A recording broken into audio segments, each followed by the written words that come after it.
الحمد لله نحمده ونستعينه ونستغفره ونؤمن به ونعوذ بالله من شرور أنفسنا ومن سيئات أعمالنا من يهده الله فلا مضل له ومن يضلله فلا هادي له ونشهد أن لا إله إلا الله وحده لا شريك له ونشهد أن سيدنا ونبينا ومولانا محمدا عبده ورسوله صلى الله عليه وسلم. أما بعد فأعوذ بالله السميع العليم من الشيطان الرجيم. بسم الله الرحمن الرحيم. إنا أعطيناك الكوثر فصل لربك وانحر إن شانئك هو الأبتر. صدق الله العظيم وصدق رسوله النبي الكريم ونحن على ذلك من الشاهدين والشاكرين والحمد لله رب العالمين. اللهم صل على سيدنا محمد وعلى آل سيدنا محمد وبارك وسلم.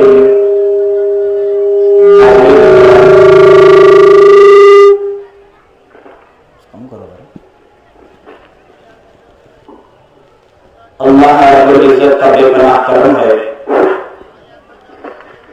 اللہ رب العزت نے ہم سب کو ایک مقدس فریضے کی ادائیگی کے لیے جمع فرمایا. اللہ تعالی ہمارے جمع ہونے کو کہنے اور سننے کو قبول فرمائے, دنیا میں اور آخرت میں کامیابی کا ذریعہ اور سبب بنائے. حاضرین کرام, ہم سب جانتے ہیں سال میں ایک مرتبہ ہم سب حضرت سیدنا ابراہیم خلیل اللہ علیہ السلام کی یادگار کے طور پر قربانی مناتے ہیں, جانوروں کی قربانی دیتے ہیں. یہ در حقیقت حضرت سیدنا ابراہیم و اسماعیل علیہ السلام کی یادگار ہے. کون نہیں جانتا حضرت سیدنا ابراہیم و اسماعیل علیہ السلام کو. دنیا کے اندر ہر جگہ بسنے والا ایمان والا, چاہے مرد ہو یا عورتیں, حتیٰ کہ ایمان والا تو ایمان والا غیر بھی اس واقعے سے واقف ہے کہ ان کی کیا قربانیاں تھیں. اللہ رب العزت نے اپنے قلیل کے ساتھ کیسی کیسی آزمائشوں کے اندر مبتلا کیا. اس آزمائش کے اندر حضرت خلیل اللہ علیہ السلام نے کس طریقے سے نمبرات حاصل کرتے ہوئے آگے بڑھ گئے. 4 یا 5 امتحانات اللہ رب العزت نے اپنے خلیل سے لیے. سب سے پہلا امتحان حضرت ابراہیم علیہ السلام کو بت پرست آزر کے گھر میں پیدا فرمایا. جیسا ہی ابراہیم علیہ السلام شعور کو پہنچے, لوگ باطلانہ خداؤں کی بتوں کی پوجا کر رہے ہیں. قوم کے اندر دعوت دی گئی, کہا کہ لوگوں, یہ جو بتوں کی تم پوجا کر رہے ہو, جسے خدا سمجھ رہے ہو, یہ خدا نہ تمہارے کام آنے والا, نہ نقصان پہنچانے والا, نہ نفع پہنچانے والا. خدا تو وہ ہے جو تمہیں پیدا کیا, جو مجھے پیدا کیا, جو آسمان کو پیدا کیا, جو زمینوں کو پیدا کیا, ساری خلقت کو پیدا کیا. ایسے خدا کی عبادت کیا کرو. ساری قوم دشمن ہو گئی. روایتوں میں آتا ہے اللہ کے حبیب پاک صلی اللہ علیہ وسلم نے فرمایا خود سب سے پہلے خاندان والے, گھر والے دشمن ہو گئے. بستی سے نکال دیا گیا.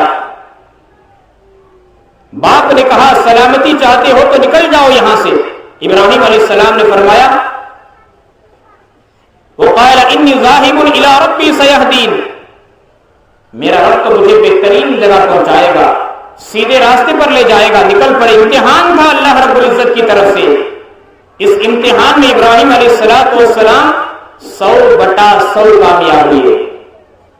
اب دوسرا امتحان, نمرود کی محفل منعقد کی گئی. نمرود بادشاہ کے دربار میں بلایا گیا. ابراہیم علیہ السلام ڈنکے کی چوٹ پر وحدہ لا شریک کی دعوت دی, وحدانیت کی دعوت دی. منصوبہ بنایا گیا, آپ نے اس سے پہلے جمعوں میں مکمل و مدلل طریقے سے آپ نے سنا ہے، تاکہ ابراہیم علیہ السلام کے ساتھ میں جو امتحان اللہ نے لیا ہے مختصر اسے عرض کر کے میں بات کو آگے بڑھاؤں گا۔ آگ میں ڈال دیا گیا، یہ دوسرا امتحان تھا، اس میں بھی اللہ رب العزت نے کامیاب کیا۔ قلنا یا نار کونی بردا وسلاما علی ابراہیم، یہاں بھی کامیابی 100/100 نمبر لیے۔ اب تیسرے نمبر پر ابراہیم علیہ السلام کو جب ہجرت کا موقع ملا، حکم دیا گیا اپنی بیوی حضرت سارہ رضی اللہ تعالیٰ عنہ کو لے کر، اپنے سگے بھتیجے حضرت لوط علیہ السلام کو لے کر ایک مختصر سا یہ قافلہ روانہ ہوا ملک شام کی طرف۔ راستے میں ایک ظالم بادشاہ نے ابراہیم علیہ السلام اور ان کی بیوی حضرت سارہ کو پکڑ لیا۔ اس کا واقعہ بھی آپ نے جمعہ میں سنا ہوگا، شاید کہ آپ کو یاد ہوگا، شاید کہ آپ کو یاد نہ ہوگا۔ وہاں حضرت سارہ رضی اللہ تعالی عنہا کی کرامت کو دیکھ کر وہ ظالم بادشاہ اپنی ایک باندی کو عطا فرمایا جس کا نام حجرہ تھا، ان کو لے کر وہاں سے روانہ ہوئی۔ چونکہ کافی مدت گزر چکی تھی، حضرت ابراہیم علیہ السلام کو کوئی اولاد نہیں تھی۔ اب حضرت سارہ رضی اللہ تعالی عنہا نے دیکھا اب وہ ظالم بادشاہ نے اس باندی کو میرے حوالے کر دیا۔ حضرت سارہ رضی اللہ تعالی عنہا نے اس باندی کو اپنے شوہر ابراہیم کو تحفے میں دے دیا۔ حضرت ابراہیم علیہ السلام نے حاجرہ نام کی جو باندی تھی اس سے نکاح کر لیا۔ اب اللہ رب العزت کا یہاں بھی امتحان تھا، یہاں بھی کامیاب۔ اللہ رب العزت کے دربار میں مانگے ربی ہب لی من الصالحین، اے اللہ مجھے نیک اور صالح بیٹا عطا فرما۔ حضرت سارہ سے کوئی اولاد نہیں تھی، جب اس باندی کو حضرت ابراہیم علیہ السلام نے نکاح کر لیا، اللہ سے جاری ہے دعا، یا اللہ مجھے نیک اور صالح بیٹا عطا فرما۔ اس کے جواب میں اللہ نے فرمایا فَبَشَّرْنَاهُ بِغُلَامٍ حَلِيمٍ، اے ابراہیم تم تو نیک مانگتے ہو، صالح مانگتے ہو، ہماری عزت و جلال کی قسم ہم بردبار عطا فرمائیں گے، حلیم عطا فرمائیں گے، اطاعت گزار عطا فرمائیں گے، فرما بردار بیٹا عطا فرمائیں گے۔ فَبَشَّرْنَاهُ بِغُلَامٍ حَلِيمٍ۔ روایتوں میں آتا ہے جس وقت اللہ رب العزت نے اولاد کو عطا فرمایا اس وقت حضرت ابراہیم علیہ السلام کی عمر ایک روایت کے مطابق 80 پر 5 سال کی تھی، دوسری روایت کے مطابق 80 پر 6 سال کی عمر تھی۔ بڑھاپے کی عمر میں اولاد کو دیا گیا۔ آپ اندازہ لگائیں اگر کسی کو منتیں سماجتیں کرنے کے بعد اولاد ہو، وہ اولاد کتنی محبت بھری اولاد ہوگی، اس اولاد سے کتنا پیار ہوگا۔ حتیٰ کی روایتوں میں آتا ہے آقائے نامدار حضرت محمد رسول اللہ صلی اللہ علیہ وسلم نے ارشاد فرمایا جب اللہ سے اولاد مانگی اس کے ساتھ میں ابراہیم علیہ السلام نے یہ بھی منت مانگی تھی، یا اللہ اگر مجھے بیٹا ہو جائے تو اس بیٹے کو میں آپ کے راستے میں قربان کروں گا۔ اللہ نے بیٹا تو عطا فرمایا جس کا نام اسماعیل رکھا۔ اس کے بعد میں اللہ رب العزت کا ایک امتحان اور آیا۔ اللہ نے کہا ابراہیم ایک اور پرچے کی تیاری کرو۔ وہ کیا؟ اپنے اکلوتے بیٹے اسماعیل کو اور اپنی بیوی ہاجرہ کو جنگلوں بیابان میں چھوڑ کر کے چلے جاؤ۔ حضرت ابراہیم علیہ السلام بغیر چور اور چرا کے اپنے بیٹے اسماعیل کو اپنی بیوی ہاجرہ رضی اللہ تعالی عنہا کو جنگلوں بیابان میں چھوڑ کر چلے گئے، جہاں پر آج مکہ مکرمہ کعبۃ اللہ موجود ہے۔ اس جگہ پر اس زمانے میں کوئی نہیں تھا، آپ نے سنا ہوگا اس سے پہلے جمعوں میں مفصل طریقے سے میں نے عرض کیا تھا۔ ملک شام میں حضرت ابراہیم علیہ السلام تھے، چھوڑ کر چلے گئے۔ اس امتحان میں بھی کامیاب 100/100 نمبر لیے، 100 کو 100۔ ایک عرصہ گزر گیا، اللہ کے رسول صلی اللہ علیہ وسلم فرماتے ہیں کہ جب حضرت اسماعیل علیہ السلام کی عمر 13 سال کی ہوئی، اللہ نے فرمایا ابراہیم ایک اور پرچے کی تیاری کرو، ایک اور امتحان تمہیں دینا ہے۔ امتحان لینے میں بھی اللہ نے حد کر دیا، امتحان دینے میں بھی ابراہیم علیہ السلام نے حد کر دیا۔ لینے والا بھی حد کر دیا، امتحان دینے والا بھی حد کر دیا۔ ابراہیم علیہ السلام کو خواب کے ذریعے سے بتایا گیا کہ تم اپنی محبوب چیز کی قربانی دو۔ جب ابراہیم علیہ السلام کو خواب نظر آیا کہ اللہ تعالیٰ کی طرف سے خواب آیا اپنی محبوب چیز کو قربان کرو، ذی الحجہ کی 8ویں تاریخ تھی، تھوڑا مذبذب میں پڑ گئے، کیا یہ خواب اللہ کی طرف سے ہوا ہے یا شیطان کی طرف سے؟ گمان غالب آ گیا کہ شیطان کی طرف سے نہیں، اللہ ہی کی طرف سے ہو سکتا۔ فوراً دوسرا دن اٹھے، اونٹوں کی قربانی دی 9 تاریخ کے صبح کو، 8 تاریخ کے صبح کو۔ اب پھر 9ویں تاریخ کی رات پھر ایک خواب پڑا، اللہ نے کہا ابراہیم آپ کو جو سب سے زیادہ محبوب چیز ہے اسے ہمارے راستے میں قربان کرو۔ دوسرا دن ابراہیم علیہ السلام اٹھے، بھیڑوں کی قربانی دی، دمبے۔ اب مسلسل تیسرا دن بھی وہی خواب۔ چونکہ علماء نے لکھا ہے ابراہیم علیہ السلام نے جو منت مانگی تھی بیٹے کے پیدا ہونے سے پہلے اس منت کو بھول گئے تھے، یاد نہیں رہا۔ اللہ بار بار یاد دلا رہے ہیں ابراہیم اس منت کو پورا کرو۔ اب تیسرا دن پھر وہی خواب۔ اب پورے طریقے سے نقشہ بتایا گیا کہ اپنے بیٹے کے گلے پر چھری پھیر رہے ہیں۔ اب یقین ہو گیا ایک خواب اللہ رب العزت کی طرف سے پڑھ رہا ہے، اللہ رب العزت قربانی مانگ رہے ہیں، میں جو منت کیا تھا اسے مانگ رہے ہیں اللہ رب العزت۔ تیار ہو گئے، فوراً بیوی کے پاس گئے، حضرت حاجرہ کو کہا حاجرہ بچے کو نہلا دو، اچھے کپڑے پہنا دو، عطر لگا دو، سر میں زعفران لگا دو، سرما لگا دو، میرے ساتھ بچہ دعوت میں جائے گا۔ حضرت حاجرہ تیار ہو گئی۔ ابراہیم علیہ السلام اپنے لقطے جگر نور نظر اسماعیل علیہ السلام کو لے کر مینا کی طرف روانہ ہوئے۔ جیسا ہی اپنے بیٹے کو لے کر مینا کی طرف تیار ہوئے، شیطان کے اندر کھلبلی مچ گئی، بے چین ہو گیا۔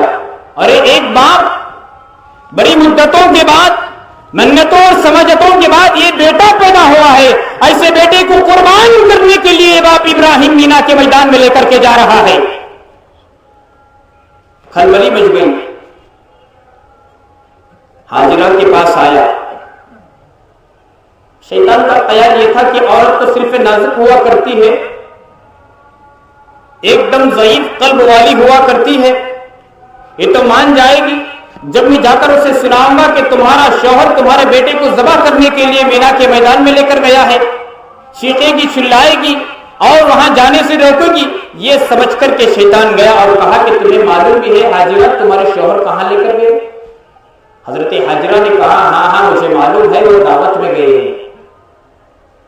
شیطان نے کہا نہیں، تمہارے شوہر ابراہیم اپنے لقطے جگر اسماعیل کو ذبح کرنے کے لیے لے کر گئے ہیں۔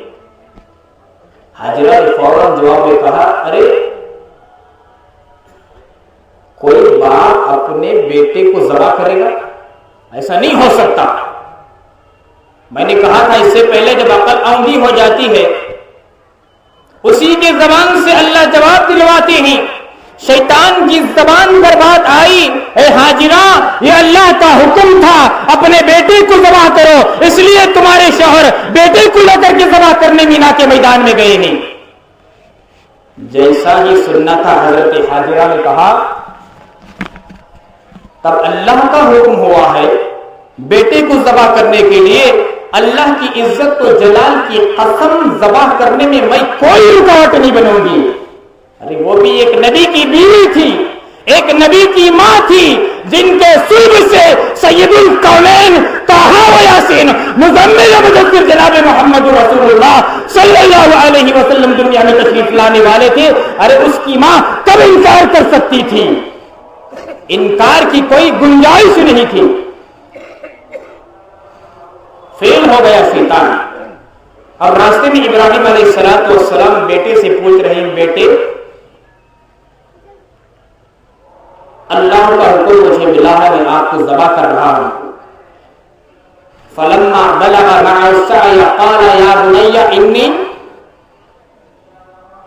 بیٹے میں نے خواب میں دیکھا، انی ارا فی المنام، میں خواب میں دیکھا، انی اذبحک فانظر ماذا ترى، انی تجھے ذبح کر رہا ہوں اللہ کے نام پر۔ بیٹے کا جواب سنیے، کہا کہ ابا جان جس چیز کا اللہ کی طرف سے تمہیں حکم ملا ہے آپ کیجئے۔ قال یا بنی انی ارا فی المنام انی اذبحک فانظر ماذا ترى، قال یا ابت افعل، اے میرے ابا جان، قال یا ابت افعل ما تؤمر، آپ کو جو حکم ملا ہے آپ کیجئے، ستجدونی انشاءاللہ من الصابرین، جہاں تک میرا معاملہ ہے آپ مجھے صبر کرنے والوں میں پائیں گے۔ علماء نے ایک نقطہ لکھا ہے، اسماعیل علیہ السلام کے زبان سے جو جملے نکلے ہیں کہ ابا جان جہاں تک میرا معاملہ ہے ستجدونی انشاءاللہ من الصابرین، یہ نہیں کہا کہ مجھے صبر کرنے والا آپ پائیں گے۔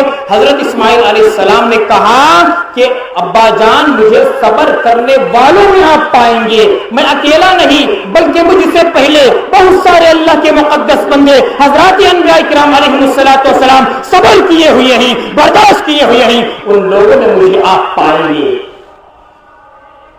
سبحان اللہ، کیا بات تھی بیٹے کی، کیا بات تھی باپ کی۔ ایک سوال پیدا ہوتا ہے، جب اللہ کا حکم ابراہیم کو ملا تو ابراہیم نے بیٹے کو کیوں پوچھا؟ اس کا جواب یہ ہے، اللہ رب العزت کا جیسا ہی حضرت ابراہیم علیہ السلام کو خواب کے ذریعے سے حکم دیا گیا، چاہتی تو ابراہیم علیہ السلام قربانی بغیر رائے لیے پوچھ سکتے تھے، لیکن اپنے بیٹے کا امتحان لینا چاہتے تھے، میرے بیٹے کے دل و دماغ کے اندر اللہ رب العزت کی محبت کتنی ہے، کتنا پاس و لحاظ ہے، یہ دیکھنا چاہتے تھے۔ ارے اللہ نے بھی فرمایا تھا میرے خلیل تم نیک بیٹا مانگتے ہو، ہم صالح عطا فرمائیں گے، بردبار عطا فرمائیں گے، حلیم عطا فرمائیں گے، اطاعت گزار عطا فرمائیں گے، فرما بردار عطا فرمائیں گے۔ یہ دیکھنا چاہتے تھے کہ میرے بیٹے کے اندر کتنی بردباری ہے، کتنی حلیم باری ہے، کتنا اطاعت گزار ہے، کتنا فرما بردار ہے، جس کے دل کے اندر اللہ کی محبت ہے یا نہیں۔ حضرت ابراہیم علیہ السلام اپنے بیٹے اسماعیل علیہ السلام کا امتحان لینا چاہتے تھے، حضرت ابراہیم بھی کامیاب، حضرت اسماعیل بھی کامیاب۔ اب دونوں جا رہے ہیں، یہاں سے شیطان دوڑ کر وہاں گیا، کہا ابراہیم بہت مدتوں کے بعد، منتوں کے بعد ایک بیٹا ہوا ہے، آپ اسے ذبح کرنے کے لیے لے جا رہے ہیں۔ ابراہیم علیہ السلام شیطان کی زبان سے جواب نکلوانا چاہتے تھے، کہا کہ ارے کوئی باپ اپنے بیٹے کو ذبح کرے گا؟ شیطان نے کہا، روایتوں میں آتا ہے ایک دوست کی شکل دھاڑ کر کے آیا تھا۔ اس سے پہلے میں نے کہا تھا شیطان عالم کے پاس عالم کا روپ اختیار کر کے آتا ہے، انجینئر کے پاس انجینئر کا روپ اختیار کر کے جاتا ہے، ڈاکٹر کے پاس ڈاکٹر بن کے جاتا ہے، وہ کتا بن جاتا ہے، وہ سانپ بن جاتا ہے، وہ بچھو بن جاتا ہے، وہ ہستا بن جاتا ہے، وہ جو چاہے بن جاتا ہے۔ اللہ رب العزت نے اتنی طاقت عطا فرمائی ہے۔ تاریخ جنات و شیاطین کے اندر اس واقعے کو لکھا گیا ہے۔ تو دوست کی شکل میں گیا، ابراہیم علیہ السلام سے کہا، ابراہیم علیہ السلام نے اس کے زبان سے جواب نکلوانا چاہتے تھے، کہا کہ ارے کوئی باپ بیٹے کو ذبح کرے گا؟ شیطان نے کہا ارے تمہیں تو اللہ کا حکم آیا ہے اس لیے تم ذبح کرنے کے لیے جا رہے ہو۔ ابراہیم علیہ السلام نے کہا اللہ کا حکم مجھے جب ملا ہے میں ذبح کر کے رہوں گا، اس میں کوئی آڑ نہیں۔ فوراً 7 کنکریوں کو اٹھا کر کے مارا شیطان کو، شیطان بھاگ گیا۔ تھوڑی دور گئے، پھر وہاں پر آیا، وہاں بھی آ کر کے ورگلانے کی کوشش کی، وہاں بھی 7 کنکریوں کو اٹھا کر کے مارا، شیطان بھاگ گیا۔ پھر تیسری مرتبہ حضرت اسماعیل کے پاس آیا، اسماعیل تمہیں معلوم ہے تمہارے ابا کہاں لے جا رہے ہیں؟ انہوں نے کہا ہاں ابا مجھے ذبح کرنے کے لیے اللہ کے نام پر لے جا رہے ہیں. شیطان وہاں بھی دم بخود ہو گیا. یہ کیا معاملہ؟ اس خاندان کا بچہ اللہ کے نام پر مر مٹنے کے لیے تیار ہے. اس خاندان کے مرد تو مرد، اس خاندان کی عورتیں بھی اللہ کے نام پر مٹنے کے لیے تیار. وہاں بھی پریشان ہوا. 7 تنکریوں کو اٹھا کر اسماعیل علیہ السلام نے مارا، وہاں سے بھاگ گیا. اس سنت کو اللہ رب العزت نے باقی رکھا. آج مینا کے اندر جو پتھر کھڑے ہوئے ہیں، جمرات، جو حجاج کرام یہاں پر تشریف فرما ہے وہ جانتے ہیں، مینا کے میدان میں جو 3 پتھر کھڑے ہوئے ہیں، بڑا شیطان، چھوٹا شیطان، اس سے چھوٹا شیطان، ہر حاجی جو ہے 7 پتھر، اس پتھر کے پاس 7 کنکریاں، اس پتھر کے پاس 7 کنکریاں، اس پتھر کے پاس 7 کنکریاں جو مارتے ہیں. اللہ رب العزت نے حضرت ابراہیم و اسماعیل علیہ السلام کی ان اداؤں کو قیامت کے لیے باقی رکھا اور اپنے محبوب صلی اللہ علیہ وسلم کی امت کے لیے سنت قرار دے دیا. اب باپ بیٹا آگے نکل گئے. ذبح کی جو ہے تیاری ہو رہی ہے. بیٹے نے کہا ابا جان میرے ہاتھوں کو پیروں کو اچھی طریقے سے باندھ دیجئے، کہیں ذبح کرتے وقت خون کے فوارے آپ کے کپڑوں پر نہ لگ جائے جس کی وجہ سے میری ماں کو جو ہے تکلیف ہوگی.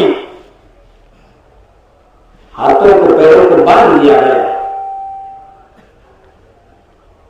اب ذبح کرنے کی باری آئی. ذبح کر رہے ہیں. چھری اتنی تیز روایتوں میں آتا ہے اس چھری سے اگر کسی جانور پر مار دیتے جانور کی بوٹی ہو جاتی، کسی درخت پر مار دیتے درخت ٹکڑے ہو جاتا، کسی پتھر پر مار دیتے وہ پتھر شق ہو جاتا. اتنی تیز چھری تھی. نہیں کٹ رہا ہے گلا. معمولی انسان کا چمڑا تو ایک دم پتلا ہوا کرتا ہے. حضرت اسماعیل نے کہا ابا جان کہیں پیپر کا وقت ختم نہ ہو جائے.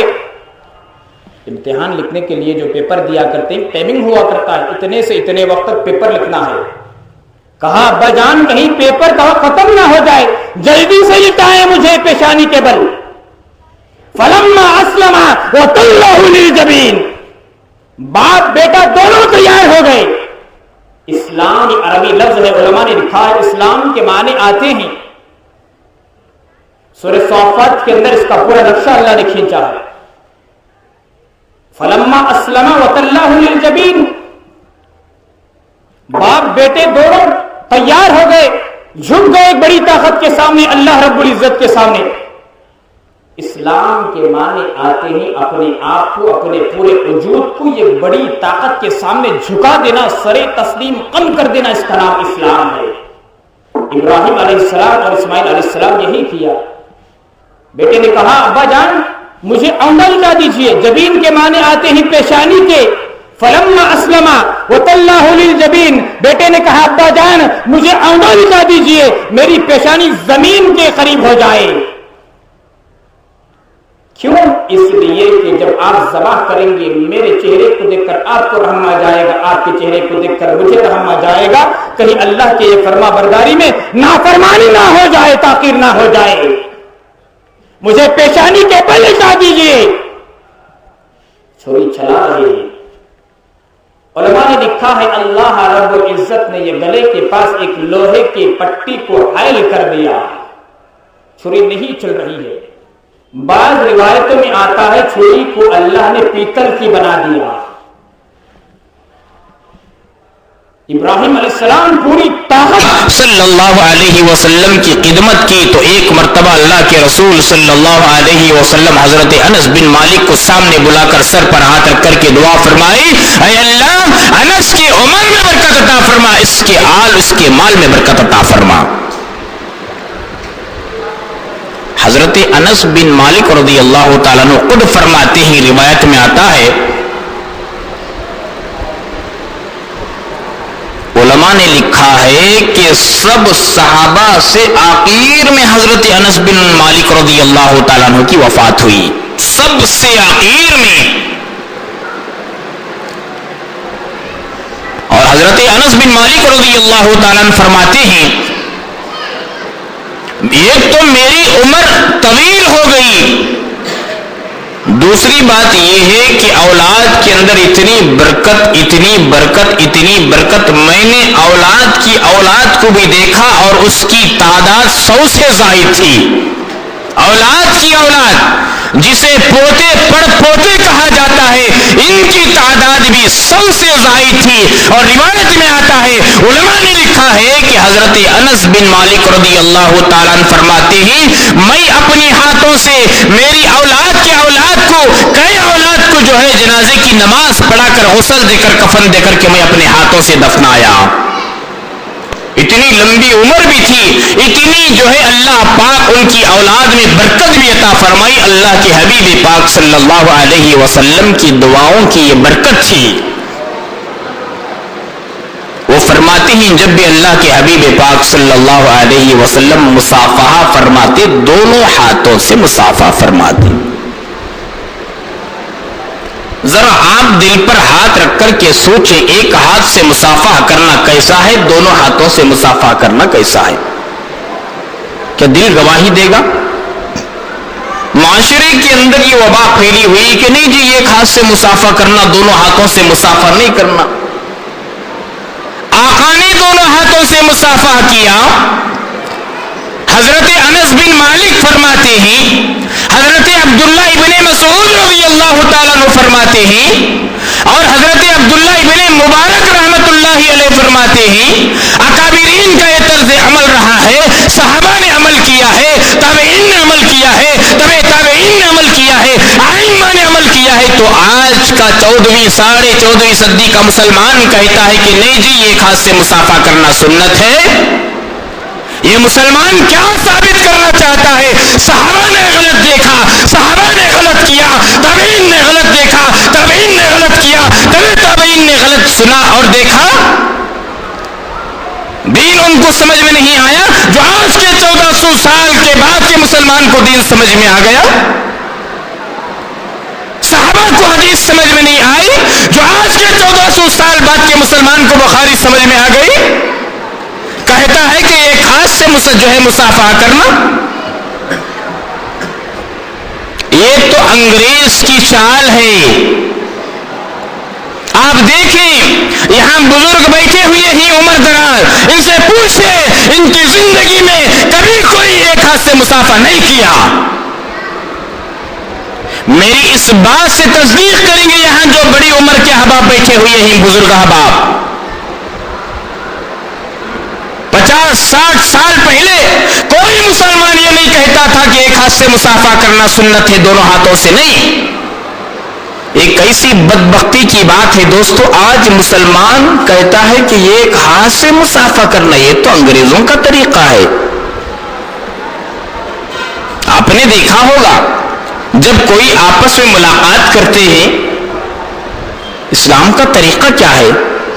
ارے اسلام کی تعلیم بڑی نرالی تعلیم، اس کا طریقہ بڑا جو ہے نرالا طریقہ.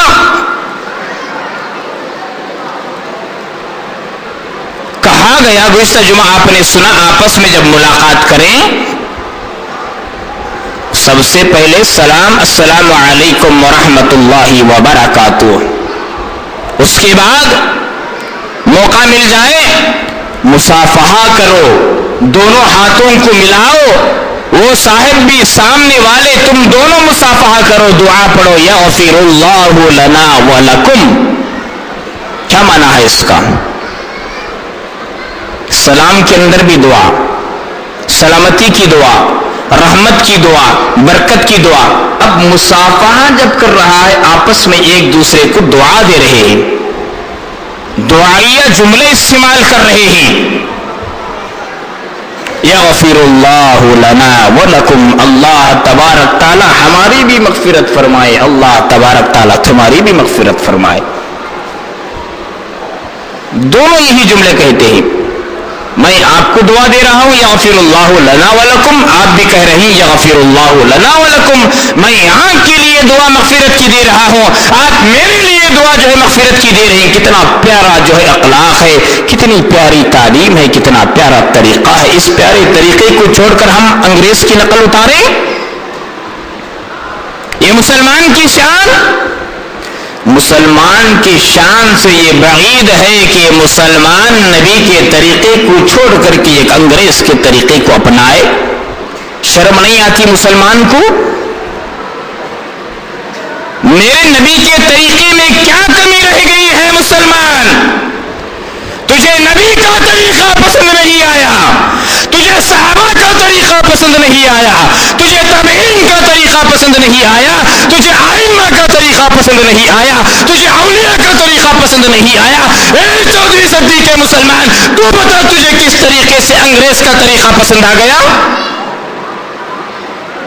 سینہ ٹھوک کر کے کہتا ہے کہ اس کے اندر یہ ہے، بار بار حوالہ دیتا ہے کہ بخاری کے اندر. ایسے انسان سے پوچھو تو نے کبھی بخاری کو دیکھا؟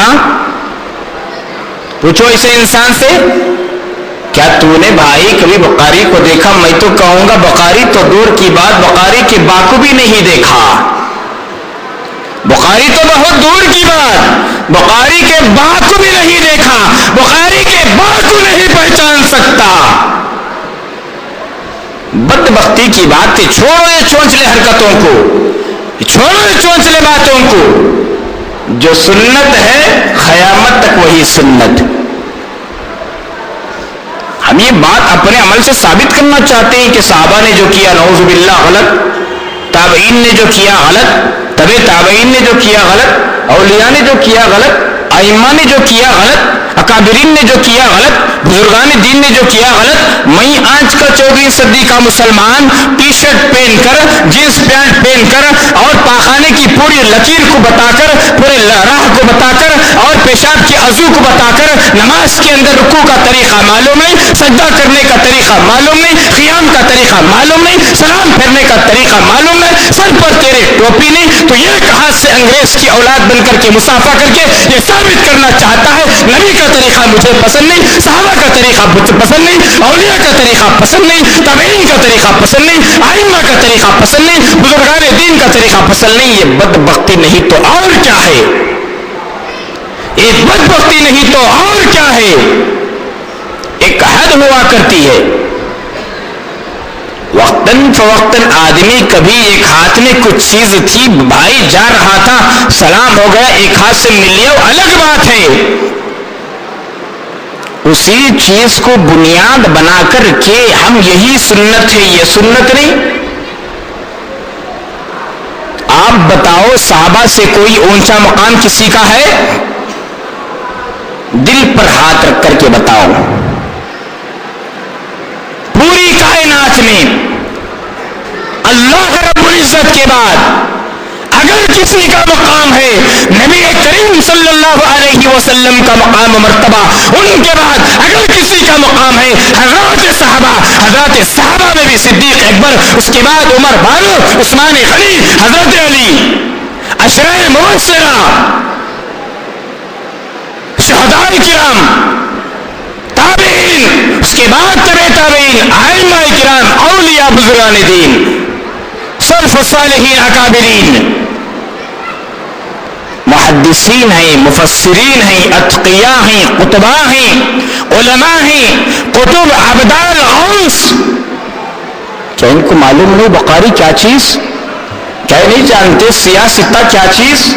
کیا ان کو نہیں معلوم کہ ایک ہاتھ سے مسلمان جو ہے مصافحہ کرنا یا دونوں ہاتھوں سے مصافحہ کرنا؟ ایسے آدمی کو آپ پکڑ کے پوچھیں، بھائی جو تو کہہ رہا ہے کہ یہ ایک ہاتھ سے مصافحہ کرنا سنت ہے، تو مجھے ذرا سورہ فاتحہ پڑھ کر کے سنا. اللہ کی قسم سورہ فاتحہ پڑھے گا، 10 کی غلطیاں اس کے اندر ہوگی. دماغ جب خراب ہو جاتا ہے، عقل جب خراب ہو جاتی ہے تو آدمی عقل کا غلام ہو جاتا ہے. جب آدمی عقل کا غلام ہو جاتا ہے، اسے خود سمجھ میں نہیں آتا کہ میں کیا کر رہا ہوں اور کیا کہہ رہا ہوں. دیوانے آدمی کو آپ دیکھیں، وہ کیا بول رہا ہے، وہ کیا کر رہا ہے. لمحے لمحے میں ایک ایک کام کرے گا. دیوانہ آدمی لمحے لمحے میں ایک ایک کام کرے گا، ایک ایک بولی بولے گا، ایک ایک کھیل دکھائے گا آپ کو. دیوانہ آدمی سمجھ میں نہیں آتا. اس لیے کہ اس کی عقل خراب ہو چکی ہے. تو اس طریقے سے یہ احباب کو پوچھیں بھائی جو آپ کہتے ہو کہ ایک ہاتھ سے مصافحہ کرنا سنت ہے, دونوں ہاتھوں سے مصافحہ سنت نہیں. بھائی ٹھیک ہے, چاہے مصافحہ دو ہاتھ سے ہو چاہے ایک ہاتھ سے ہو اپنی جگہ, لیکن بھائی میری ایک درخواست ہے تو سورہ فاتحہ سنا نہیں سنائے گا.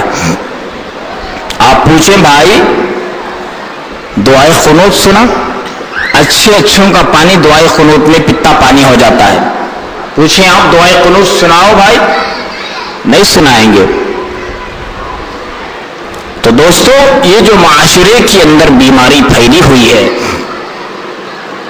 غلط ہے یا نہیں؟ آدمی کو معلوم ہے, معلوم ہو کر کہ جو حماقت کا کام کر رہا ہے یا نہیں تو لا علمی کی بنیاد پر کام کر رہا ہے. آدمی کو معلوم نہیں, معلوم کر لینا. جب معلوم ہونے کے بعد آدمی کوئی غلط کام کر رہا ہے اسے حماقت کہا جائے گا. یہ اپنے آپ کو بڑا ہونے کے لیے, بڑا بننے کے لیے, اور دین کے اندر آزادی نہیں. یاد رکھو دین کے اندر بالکل آزادی نہیں. جو آزاد بننا چاہتا ہے وہ یہی کہے گا بغیر ٹوپی کے بھی نماز ہوتی, ایک ہاتھ سے بھی مصافحہ کر لو, چٹا جو ہے یہاں تک کپڑا پہن کو بھی نماز پڑھ لو, جینس ٹائٹ پینٹ پہن کر پورے آگے پیچھے کے عضو کو بتا کر بھی نماز. جو آزاد ہوتا ہے یہی کہے گا. جو شریعت کا تابع ہوگا, جو سنت کا تابع ہوگا, جو اللہ نبی کا تابع ہوگا, جو صحابہ اولیاء کا تابع ہوگا, وہ کبھی یہ باتوں کو نہیں کہے گا. آپ غور کریں صحابہ کرام کی تعداد 1.5 لاکھ تقریباً.